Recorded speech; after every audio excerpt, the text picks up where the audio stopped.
think a lot of people are looking at what's happening in Georgia now, especially given what happened in the lead up to the gubernatorial race that you narrowly lost to Brian Kemp after so many people were disenfranchised in that race. And I think people are concerned and want to do something and feel a little bit helpless about defending voting rights in Georgia and in Iowa and in Arizona and in all the other states that Republicans are acting right now to roll things back. Do you identify at all with that sense of helplessness and frustration, or do you feel like there is a path ahead to try to stop these things? I understand why people may feel adrift, because the hope was that the 2020 election and the absolute debunking of the lie of voter fraud would have solved the problem.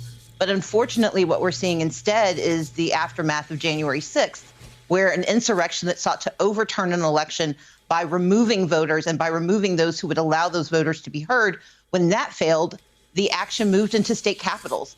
But what I want people to remember is that we did show up in 2020. We showed up and we demonstrated that we would not have our voices silenced by a Republican Party that across the country had a singular intention on suppressing the right to vote. We fought back by defending absentee ballots, by proliferating ballot drop boxes so people could safely participate, by expanding the access through early voting.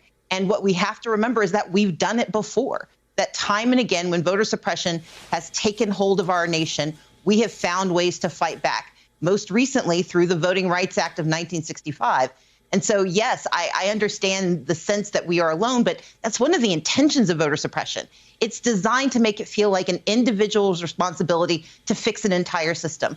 But we can fix the system because we've already put the pieces in place by electing a Congress that can pass H.R. 1, S.R. 1, and H.R. 4, the For the People Act and the Voting Rights, John Lewis Voting Rights Advancement Act, that together will not only defend our democracy, but protect it for another generation.